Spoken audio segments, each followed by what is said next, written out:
Welcome to Ravi కిరణాలు. ముందుగా headlines. Vote చోరీ ఆరోపణలతో రాహుల్ గాంధీ సంచలన వ్యాఖ్యలు. హర్యానా ఫలితాలపై తగిన విచారణ జరపండాలని డిమాండ్. ప్రజాస్వామ్యం రక్షణకు ప్రజలు కూడా జాగ్రత్తగా ఉండాలని పిలుపు.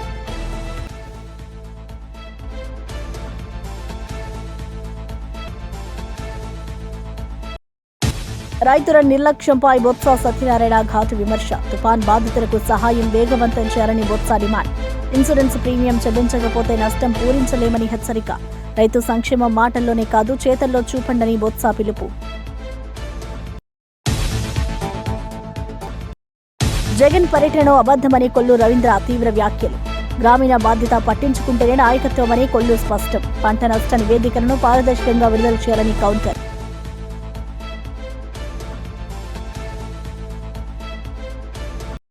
మాద్రిగుట్టలో ప్రత్యేక పూజలు చేసి కవిత ఆధ్యాత్మిక సందేశం. భక్తులతో పరస్పర పరామర్శలలో కవిత ప్రజాసేవ హామీలు. దేవస్థానం పునరుద్ధరణకు బీఆర్ఎస్ ప్రాధాన్యం ఉందని ఆమె తెలిపిన సందేశం. సాంస్కృతిక వారసత్వాన్ని బలోపేతం చేయడమే కవిత లక్ష్యం. వసంతం 2025 చేనేత ప్రదర్శన ప్రారంభం. కల్లీ క్రాఫ్ట్ ఉత్సవం. కొత్త బ్రాండ్ కొత్తూరు వసంత వర్ణతో చేనేతలకు ప్రోత్సాహం. చేనేత కార్మికుల శ్రమ దేశ గర్వమని మంత్రి లోకేష్ అభివృద్ధి హామీ. యువతలో వసంత చేనేతలను ప్రోత్సహించామని పిలుపు. మోంతా తుఫాన్ వల్ల రైతులు తీవ్ర నష్టాలు చవిచూస్తున్నారని ఎమ్మెల్సీ బొత్స సత్యనారాయణ ఆగ్రహం వ్యక్తం చేశారు. ప్రభుత్వం రైతులను ఆదుకోవడం విఫలమైందని మండిపడ్డారు. సీఎం మంత్రులు మాటలకే పరిమితమైపోయారని విమర్శించారు.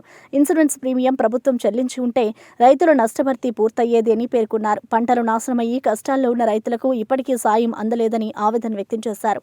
రైతుల పట్ల ప్రభుత్వ నిర్లక్ష్యం తక్షణమే సరిదిద్దాలని డిమాండ్ చేశారు. సహాయక చర్యలు వేగవంతం చేసి పంట నష్టాల అంచనా నివేదికలను పారదర్శకంగా విడుదల చేయాలని సూచించారు. రైతు సంక్షేమం మాటల్లో కాదు చేతల్లో చూపాలి అని బొత్స స్పష్టం చేశారు.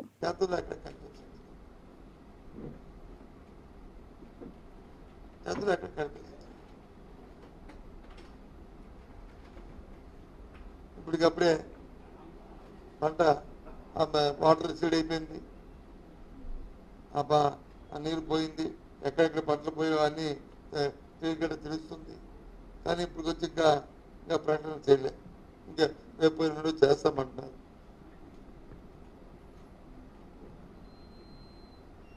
ఆ రైతుకి ఎంత నష్టపోయింది, ఇన్సూరెన్స్ వస్తే ఎంత వచ్చేది, ప్రభుత్వం ఎంత ఇన్పుట్ సబ్సిడీ ఇచ్చేది, ఆ రైతు భరోసా ఇవ్వడానికి ప్రభుత్వం ఏ ప్రకటన లేదు.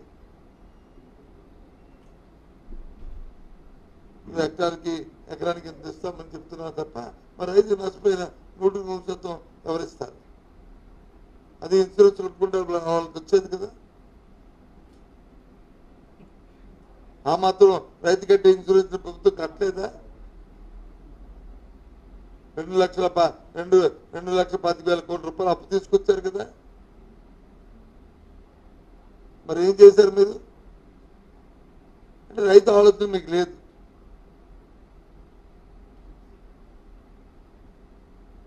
రైతుల శ్రేయస్ గురించి ఆలోచించే పరిస్థితి కూడా మీకు లేదు. తిరిగి పైపెచ్చు మా మీద ఏదైనా మాట్లాడితే మా రెస్పాన్స్ మాట్లాడతాం, మా రెస్పాన్సిబిలిటీ. ఎందుకంటే మేము మా ప్రభుత్వం 5 సంవత్సరాల్లో మేము రైతుకి చేశాం కాబట్టి.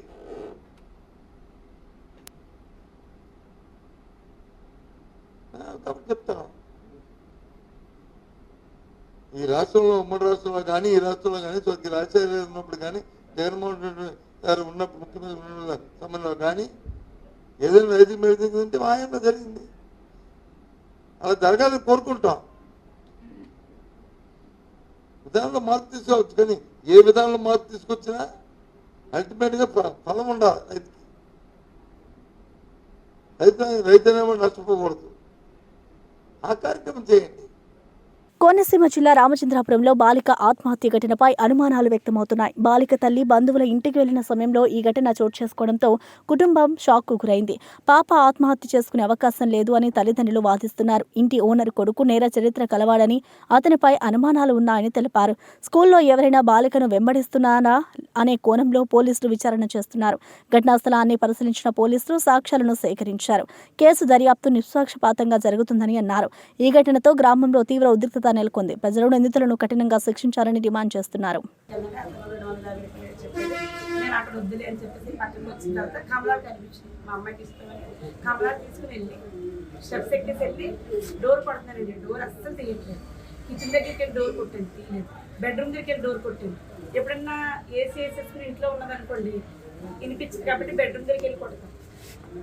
అయితే మా మధ్య గారు కూడా ఎప్పుడన్నా వస్తే ఆ బెడ్రూమ్ దగ్గర నుంచే కొడతాడు, అనే డోర్ తీయండి, డోర్ కొడుతున్నాను తీయట్లేదు మీరు అని. అప్పుడు తీయలేదండి పాప. టీవీ మాత్రం రన్ అయిపోతుంది. టీవీ రన్ అయిపోతుంది. అప్పుడు పక్కన మేడం ఉంటారు, గుర్తు మేడం, కాలింగ్ బెల్ కొట్టి మేడం మేడం అంటే అప్పుడు బయటకు వచ్చాను. మేడం అని ఫోన్ తీయట్లేదు మేడం, తలుపు తీయట్లేదు మేడం అన్నాడు. అంటే మేడం అన్నారు. మేడం ఏంటంటే నా దగ్గర నుంచి అలాగే ఓనర్ గారి దగ్గరికి పేరు కింద కింద ముగ్గురు అబ్బాయిలు వచ్చేది, ఇలాంటి అబ్బాయిలు ఇద్దరు, పెద్ద ఒకటి కళ్ళతో పెట్టినారు. మేడం ఇందాక ఇంకా ఏంటి అరుస్తున్నారు అన్నారు. మా పాప తలుపు తీయట్లేదు, లోపల జడ పెట్టేసుకుని అని అంటే ఆ ఇద్దరు బిడ్డల్ని, ఆ ఇద్దరు మగ పిల్లల్ని ఇద్దరు వచ్చారండి. వచ్చిన తర్వాత ఈలోపు మా ఇంటి వాళ్ళు వచ్చి గోపిక మేడం పిలిచారు కదా, ఆ మెష్ డోర్ నుంచి తలుపు ఇలా తీసేసారు. కిటికీ మెష్ ఉంటుంది కదా, మెష్ డోర్ నుంచి తలుపు తీసేసారు.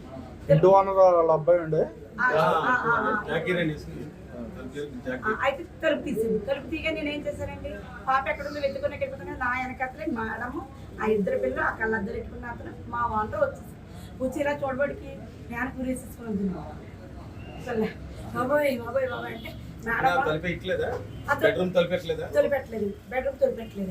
తొలిపెట్టకపోతే వాండర్ అయితే మా ఇద్దరు పిల్లలు ఉన్నారు, స్టూడెంట్ పిల్లలు, అలా ఇది ఇప్పడానికి ట్రై చేశారండి, రావట్లేదు.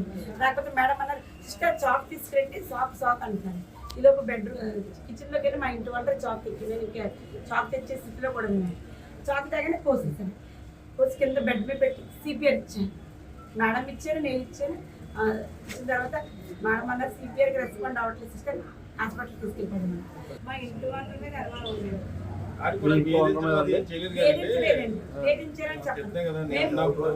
మేము 3 years వచ్చారు కదండి, 3 years నుంచి నాకు అలాంటి ఎదింపులు ఏం జరగలేదు. కానీ నిన్న అయితే మా ఇంటి వాళ్ళ మీద డౌట్ వచ్చింది. వైఎస్ఆర్ కాంగ్రెస్ పార్టీ అధినేత జగన్ రైతుల పరామర్శ పేరుతో అబద్దాల యాత్ర చేస్తున్నారని మంత్రి కొల్లు రవీంద్ర మండిపడ్డారు. తుఫాను వచ్చిన 9 రోజుల తర్వాత పరామర్శకు వెళ్లడం నాటకం కంటే తక్కువ కాదని వ్యాఖ్యానించారు. కూటమి ప్రభుత్వం రైతులకు ఏమీ చేయలేదని చెప్పడం దారుణమన్నారు. ప్రజలతో సమానంగా బాధను పంచుకోవడమే నాయకత్వ లక్ష్యమని, కానీ జగన్ మాత్రం రాజకీయ లాభం కోసం ఈ యాత్ర చేస్తున్నారని విమర్శించారు. ప్రభుత్వం రైతుల పంట నష్టాలను అంచనా వేసి నష్టపరిహారం చెల్లించేందుకు చర్యలు తీసుకుంటుందని పేర్కొన్నారు. వాస్తవాలు మర్పించి మాయమాటలతో ప్రజలను మోసం చేయాలనుకోవద్దు అని హెచ్చరించారు. నిన్నటికి వారం అయింది అంటే ఆ మంగళవారం తుఫాన్ వస్తే మళ్ళీ మంగళవారం కంటే దగ్గర 9 రోజులకి మళ్ళీ ఆయనకి ఈయన వచ్చాడు. అంటే 9 రోజులు రైతులు ఏమైపోయారో అయ్యేం పట్టించుకోవాలి. అట్లాగే నిన్న వచ్చినటువంటి సందర్భంలో కూటమి ప్రభుత్వం రైతులకి ఏమీ చేయలేదని చెప్పి అని ప్రయత్నం చేశాడు. కానీ ఎవ్వరూ నమ్మల, ఆయన యాత్రను ఎవ్వరూ నమ్మల. జనం లేక వాళ్ళు ఏదో ఒక నాయకులను తోలుకొచ్చి వాళ్ళతో ఏదో మాట్లాడించాలని చాలా ప్రయత్నాలు చేశారు.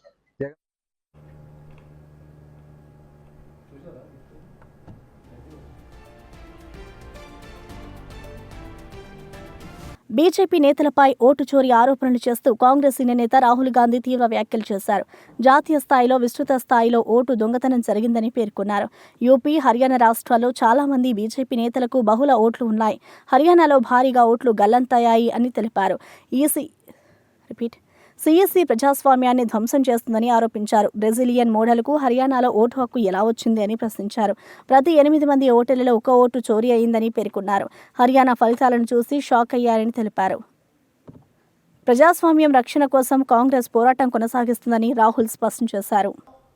Let's go to the proof. Who is this lady? How old is she? Which state does she come from? What's her name? Can anyone try? Where is she from? Try. Give me some guesses. कहाँ की लगती हैं? Anybody? Goa? Maharashtra? North?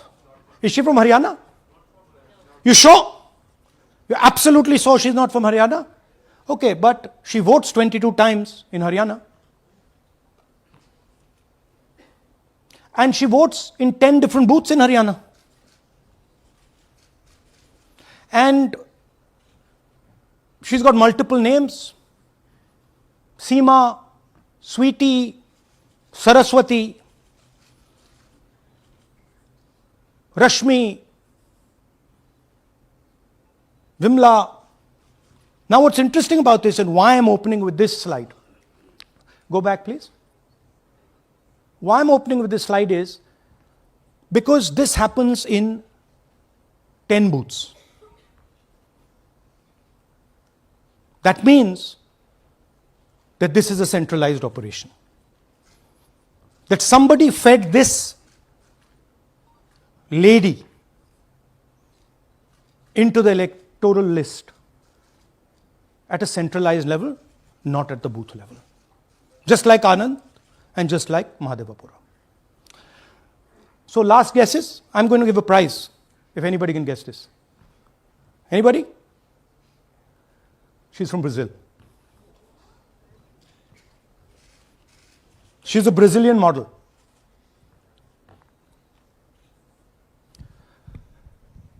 That's a stock photograph. And she's one of 25 lakh such records in Haryana. This is proof of a centralized operation. I'm going to show you, if you just scan that, which I'll do just now. If you scan that,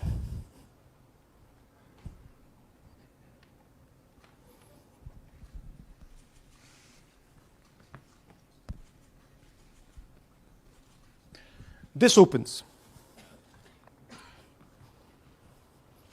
That's her official page. Okay? Now, she's one of 25 lakh such people. One question, what is a Brazilian woman doing on the electoral list of Haryana? Now you're looking surprised, like, what is this? There's a logic. There's a reason.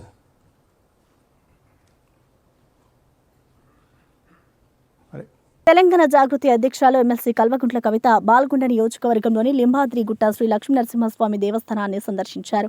ఆలయంలో స్వామివారిని దర్శించి ప్రత్యేక పూజలు నిర్వహించారు. ఈ సందర్భంగా ఆమె రాష్ట్ర ప్రజలకు శాంతి సౌభాగ్యం కలగాలని ప్రార్థించారు.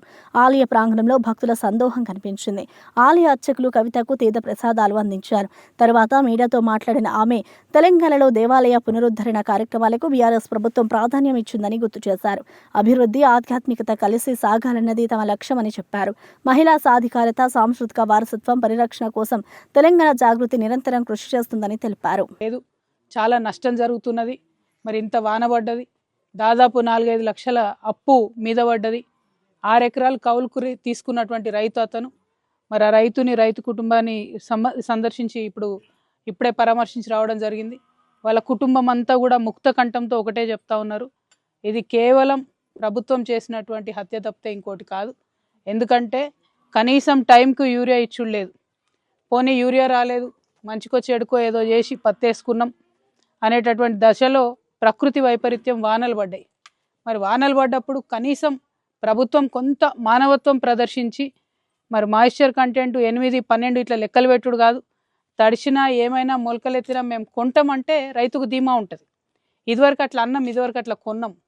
కానీ ఇప్పుడున్న ప్రభుత్వం ఆ ధీమా ఇస్తలేదు రైతుకి. ఆ ధీమా ఇస్తే మనిషి బతకొచ్చు, ఇవాళ కాకపోతే రేపు అమ్ముడు పోతుంది కదా, 2 పైసలు వస్తాయి కదా, అప్పు తీర్చొచ్చు అని అనుకోవచ్చు. కానీ ఇవాళ ఆ పరిస్థితి లేక, ప్రభుత్వం వాళ్ళలో ఆ విశ్వాసం కల్పించక ఇవాళ ఒక యువ రైతు మరి ఆత్మహత్య చేసుకోవడం అన్నది చాలా దారుణం. మరి ఆ పరిస్థితి ఇంకా ఎవరికి రాకూడదు తెలంగాణలో అని ప్రభుత్వం భావిస్తే ఖచ్చితంగా ఒక ధీమా ఇవ్వాలి. ముఖ్యమంత్రి గారు బయటకు వచ్చి ప్రకటన చేయాలి.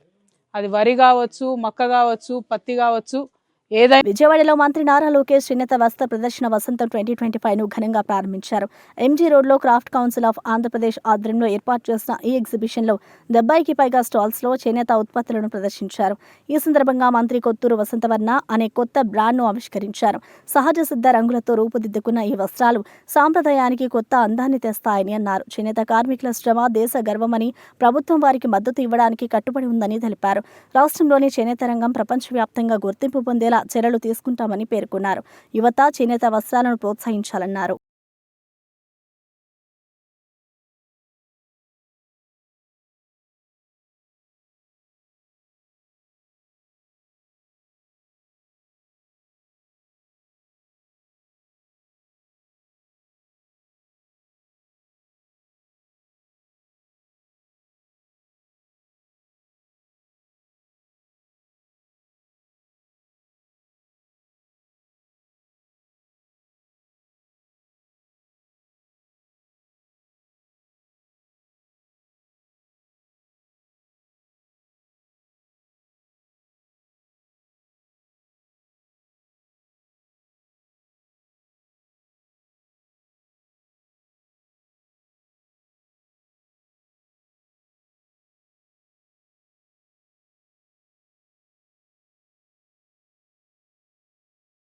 లండన్ మీ ఫెయిర్ హాల్లో జరిగిన గౌరవ కార్యక్రమంలో నారా భువనేశ్వరి 2 ప్రతిష్టాత్మక అంతర్జాతీయ అవార్డులను అందుకున్నారు.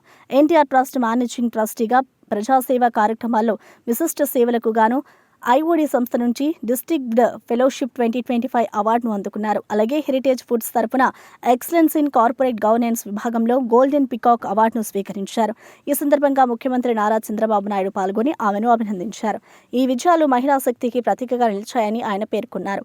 భువనేశ్వరి సామాజిక సేవ, వ్యాపార నైపుణ్యానికి ప్రపంచ గుర్తింపు లభించిందని టీడీపీ నేతలు అన్నారు.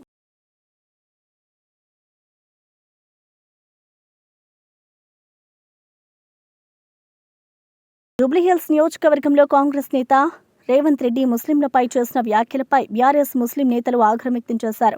వెంటనే క్షమాపణలు చెప్పాలని, లేని పక్షంలో కాంగ్రెస్ ముస్లిం నేతలను ఆ ప్రాంతంలో తిరగనివ్వరని హెచ్చరించారు. ప్రభుత్వం ముస్లింల వ్యాపారాలపై అన్యాయ చర్యలు తీసుకుంటుందని ఆరోపించారు. రహమత్ నగర్ కార్పొరేటర్ షఫీ హోటల్ను సీజ్ చేయడం ముస్లింలపై వివక్షకు ఉదాహరణ అని పేర్కొన్నారు. రేవంత్ రెడ్డి వ్యాఖ్యలు సమాజంలో విద్వేషాన్ని రేపుతున్నాయని అన్నారు. ప్రజాస్వామ్యంలో ప్రతి వర్గం గౌరవంగా జీవించేందుకు ప్రయత్నించాలన్నారు. ముస్లిం సమాజం సహనంగా ఉన్న అవమానాన్ని మాత్రం భరించదు అని నేతలు స్పష్టం చేశారు.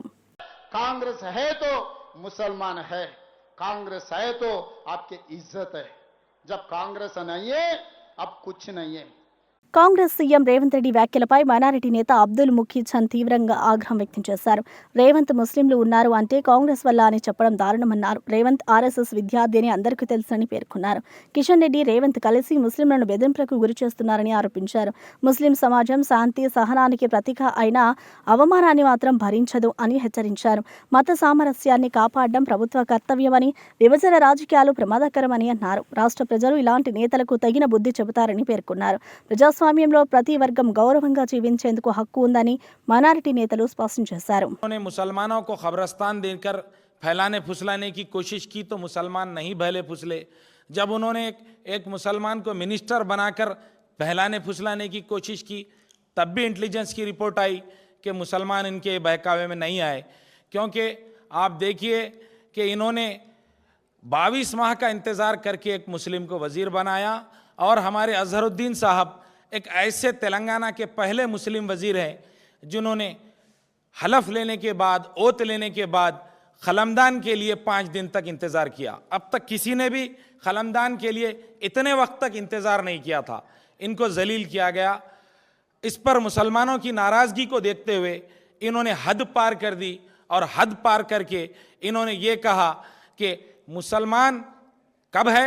जब कांग्रेस है तो मुसलमान है, कांग्रेस है तो आपकी इज्जत है, मुसलमानों की इज्जत है, ये बात कर रहे हैं. अब उन्होंने मुसलमानों को डराने पे आ गए. सब जानते हैं ये आरएसएस के स्कूल से पढ़े लिखे हैं. अब इनके जो आरएसएस की नज़रियात और उनका जो नज़रिया है वो स्टेज पे ठहर कर रोड शो के दौरान कह रहे हैं. हम इसकी मजम्मत करते हैं. ये जिस तरीके से मुसलमानों को जो है डराने की कोशिश कर रहे हैं वो बीजेपी को साथ में मिलाकर कभी कहते हैं किशन रेड्डी साहब से कुछ बोलने लगा कि मैं तुम्हारी बाप की जागीर दिया क्या, मतलब బీజేపీ ఎంపీ కొండా విశ్వేశ్వరరెడ్డి వ్యాఖ్యలపై బీఆర్ఎస్ నేత పటోళ్ల కార్తీక్ రెడ్డి తీవ్రంగా స్పందించారు. కొండాకు షార్ట్ టర్మ్ మెమోరీ లాస్ ఉన్నట్టుంది, ఎప్పుడు ఏం మాట్లాడుతున్నాడో తనకే అర్థం కాదు అన్నారు. ఆసుపత్రిలో 20 మంది మరణించి ఉన్నప్పుడు రాజకీయాలు మాట్లాడడం మనసునవాడి లక్షణమా అని ప్రశ్నించారు. 10 సంవత్సరాల్లో 5 ఏళ్లు బీజేపీ ఎంపీగా ఉన్న కొండా ఇప్పుడు ఇతరులపై నిందలు వేస్తున్నారని విమర్శించారు. ముఖ్యమంత్రిని అడగడం మర్చిపోయి ప్రజలను తప్పుదారి పట్టిస్తున్నాడు అన్నారు. బీఆర్ఎస్ ప్రభుత్వమే బాధితుల పక్షాన నిలుస్తుందని అన్నారు. మానవతా విలువలు రాజకీయాల కంటే ముఖ్యమని పటోళ్ల కార్తీక్ రెడ్డి స్పష్టం చేశారు. మాట్లాడి నిర్ణయించుకోవాలని చెప్తున్నా. ఆయన వయసులో నాకన్నా పెద్ద మనిషి ఉండొచ్చు, కానీ ఈరోజు మాత్రం బరాబర్ మాట్లాడదలుచుకున్నా. ఎవరైనా ఇంగిత జ్ఞానం ఉన్నాడు, కామన్ సెన్స్ ఉన్నాడు, చదువుకున్నాడు ఎవరైనా, నువ్వు ఆడ హాస్పిటల్లో చనిపోయిన 20 మంది అక్కడ మృతదేహాలు అక్కడ పడి ఉన్నాయి. కుటుంబ సభ్యులు వచ్చి అక్కడ రోధిస్తున్నారు, ఏడుస్తున్నారు అక్కడికి వచ్చి కింద మీద పడి. నీకు మనసు అంటే ఒక వ్యక్తికి ఎవరికన్నా ఆడికి వచ్చి రాజకీయాలు మాట్లాడతారా? ఆడొచ్చి ఏం చెప్పాలి? నేను రాజకీయాలు మాట్లాడదలుచుకోలేదు, కుటుంబాలకు అండగా నిల్చోవాలని వచ్చినా వాళ్ళ కుటుంబాల ప్రాణ సానుభూతి అని చెప్తారా? వెనకాల వాళ్ళ కుటుంబ సభ్యులు రోధిస్తున్నా, మృతదేహాలు అక్కడ పడున్నా ఈయన ముందరకు వచ్చి రాజకీయాలు మాట్లాడతాడు. పెద్ద మనిషి విశ్వేశ్వరరెడ్డి గారు ముందర నిల్చొని రాజకీయాలు మాట్లాడతాడు. మీకు ఇంగితగానే ఉందా విశ్వేశ్వరరెడ్డి గారు అంట? మీరు చదువుకున్నోళ్ళేనా? అప్పుడప్పుడు మీరు ఏం చేస్తున్నారో మీకు అసలు ఆలోచన వస్తుందా? ఏమంటారు పెద్ద మనిషి ఈయన విశ్వేశ్వరరెడ్డి గారు? అక్కడ ఇంకా యాక్సిడెంట్లో ఎవరు చనిపోయారో లేదో తెలియదు, ఏం చేస్తున్నావు వాడు కన్ఫ్యూజన్ తెలియదు. వాడు ప్రెస్ మీట్ పెట్టి 10 సంవత్సరాలు బీఆర్ఎస్ పార్టీ టీఆర్ఎస్ అధికారంలో ఉంది, ఇది వాళ్ళు చేయనీలేదని మాట్లాడతారు. మీకు అసలు బుద్ధి జ్ఞానం అనేది ఉందా విశ్వేశ్వరరెడ్డి గారు అంట? నేను ఏం మాట్లాడతారు? ఆ 10 సంవత్సరాలు 5 సంవత్సరాలు ఎవరండి ఎంపీ? ఏ పార్టీలో ఉన్నాడు ఆయన? అధికార పార్టీలో లేడా? అధికార పార్టీలో లేడా ఆయన? 5 సంవత్సరాలు ఆయన అధికార పార్టీలో ఉన్నాడు. ఇప్పుడు 2 సంవత్సరాలు ఆయన ఎంపీ, అదేమో నేషనల్ హైవేస్. టీఆర్ఎస్ పార్టీ ఏం చేయలేదని మీరు అంటున్నారు. మీరేం పీకిరు అంటున్నా నేను. మీరేం పీకిరు? ఈ 7 సంవత్సరాలు ఎంపీ ఎవరున్నారు? మీ బాధ్యత లేదా? నిత్యం వాళ్ళు చేయలేదు వీళ్ళు చేయలేదు, మళ్ళీ నువ్వేం చేసినావు? అవతలో ఏం చేయలేదు సరే, ఎంపీగా మళ్ళీ మీరేం చేసిరు అంటున్నా నేను. అసలు మీ ప్రపోజల్ ఏంది? ఈ 2 సంవత్సరాలు ఎన్జీటీలో కనీసం మీరు ఒక్కరోజైనా ఫాలోఅప్ చేసిండ్రా? ఒక్కరోజైనా నాలాగా మీరు పోయి వచ్చిండ్రా? స్థానికంగా అప్పీల్ చేసిండ్రా? ఇంకా విచిత్రం నాకు అర్థం కాదు. నిన్న కూడా ఆయన ప్రెస్ మీట్ పెట్టి కొత్తగూడెం ఎక్సైజ్ సీఐ వేధింపుల కారణంగా మహిళా కానిస్టేబుల్ ఆత్మహత్యయత్నం చేసిన ఘటన కలకలం రేపింది. కుటుంబ సభ్యులు సమయానికి ఆసుపత్రికి తరలించడంతో ఆమె ప్రాణాపాయం నుంచి బయటపడింది. గతంలో కూడా ఇదే సీఐ వేధింపుల వల్ల ఎస్ఐ ఆత్మహత్యకు యత్నించాడని సమాచారం. బాధితురాలి కుటుంబ సభ్యులు ఎక్సైజ్ స్టేషన్ ముందు ఆందోళన చేపట్టారు. మిగతా సిబ్బంది కూడా ఈ నిరసనకు మద్దతు తెలిపారు. సీఐ తనపై అందరూ తిరగబడితే ఆత్మహత్య చేసుకుంటారంటూ బెదిరించిందని ఆరోపించారు. ఉన్నతాధికారులకు లిఖితపూర్వక ఫిర్యాదు ఇచ్చిన సిబ్బంది తక్షణ చర్యలు తీసుకోవాలని కోరారు. ఎక్సైజ్ సూపరింటెండెంట్ సంఘటనా స్థలాన్ని పరిశీలించి విచారణ ప్రారంభించారు. కేసు నిష్పక్షపాతంగా జరుగుతుందని తెలిపారు.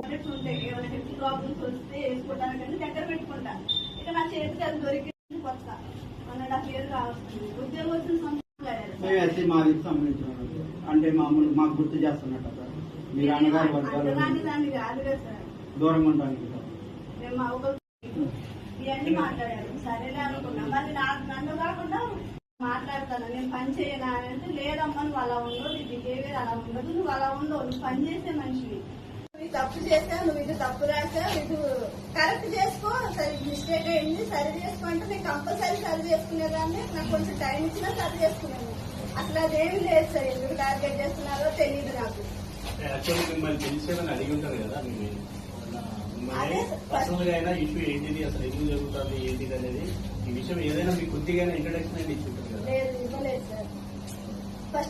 పులివెందుల మెడికల్ కాలేజీలో ఆధునిక పరికరాలను తరలించడం దారుణమని వైఎస్ఆర్ కాంగ్రెస్ పార్టీ తీవ్రంగా ఖండించింది.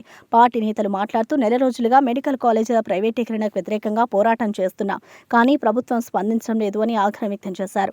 మాజీ ముఖ్యమంత్రి వైఎస్ జగన్ కట్టించిన ఈ కాలేజీ ప్రజలకు వైద్య సేవలు అందించే కేంద్రంగా మారాలని కోరుకున్నారు. ఇక్కడ ఉన్న టీడీపీ నేతలు మా కార్యకర్తలను హెరాస్ చేయడం కాకుండా తమ నాయకత్వాన్ని వినియోగించి పరికరాల తరలింపును ఆపాలని విజ్ఞప్తి చేశారు.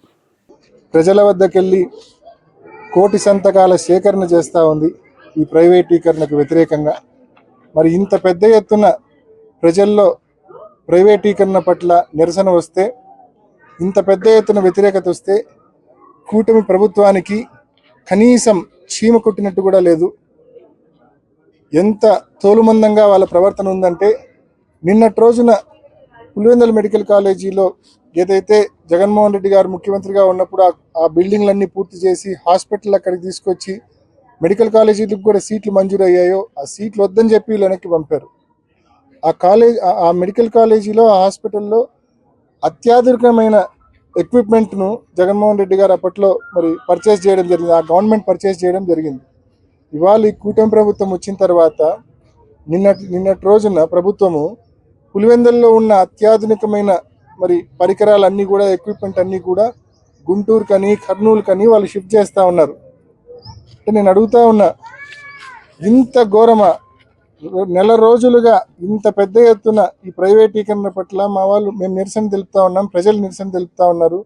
దానికి మీరు స్పందించకపోగా మళ్ళా పులివెందుల మెడికల్ కాలేజీలో, పులివెందుల ఆసుపత్రిలో, మెడికల్ కాలేజీకి సంబంధించిన జీజీహెచ్లో, గవర్నమెంట్ జనరల్ హాస్పిటల్లో ఉన్న పరికరాలను కూడా, అత్యాధునికమైన పరికరాలను కూడా ఇక్కడ నుంచి మీరు షిఫ్ట్ చేసి వేరే చోటికి షిఫ్ట్ చేస్తూ ఉన్నారంటే ఈ ప్రాంతం పట్ల, ప్రజల పట్ల ఎంత నిర్లక్ష్య వైఖరితో మీరు ఉన్నారని చెప్పడానికి ఇంతకంటే వేరే ఉదాహరణ అక్కర్లా. పులివెందుల ప్రాంతంలో ఉన్న సోకాల్డ్ ఈ టీడీపీ నాయకులు, ఇన్ఛార్జి, లేకుంటే ఈ జిల్లాకు సంబంధించిన టీడీపీ నాయకులు, వీళ్ళందరినీ కూడా నేను గట్టిగా అడుగుతా ఉన్నా, ఎంతసేపు ఈ జిల్లాలో అన్ని నియోజకవర్గాల్లో మీరు అధికారంలోకి వచ్చినప్పటి నుంచి ఎంతసేపు డీలర్షిప్లు బీకినామా లేదా, వైఎస్ఆర్ కాంగ్రెస్ పార్టీకి సంబంధించిన ఫీల్డ్ అసిస్టెంట్లను బీకినామా లేదా, లేకుంటే అంగన్వాడీ ఉద్యోగులు బీకినామా లేదా, లేకుంటే యానిమేటర్లు ఉద్యోగాల నుంచి బీకినామా లేదా? ఈ కాదండి మీరు చేయాల్సింది. బులెటిన్ ముగించే ముందు హెడ్లైన్స్ మరోసారి చూద్దాం. ఓటు చోరీ ఆరోపణలతో రాహుల్ గాంధీ సంచలన వ్యాఖ్యలు. హర్యానా ఫలితాలపై తగిన విచారణ జరపండాలని డిమాండ్. ప్రజాస్వామ్యం రక్షణకు ప్రజలు కూడా జాగ్రత్తగా ఉండాలని పిలుపు.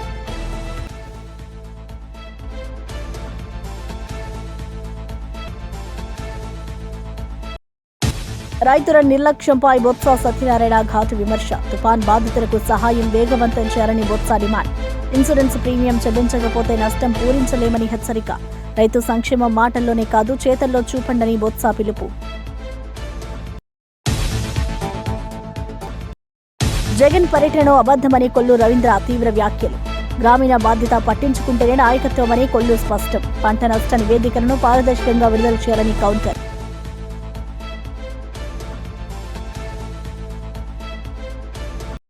మాద్రిగుట్టలో ప్రత్యేక పూజలు చేసి కవిత ఆధ్యాత్మిక సందేశం.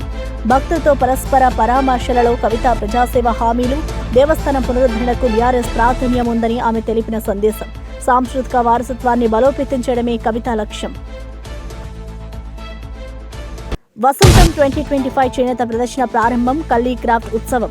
కొత్త బ్రాండ్ కొత్తూరు వసంత వర్ణతో చేనేతలకు ప్రోత్సాహం. చేనేత కార్మికుల శ్రమ దేశ గర్వమని మంత్రి లోకేష్ అభివృద్ధి హామీ. యువతలో వసంత చేనేతలను ప్రోత్సహించామని పిలుపు. బులెటిన్ విశేషాలు మరో బులెటిన్లో మళ్ళీ కలుద్దాం.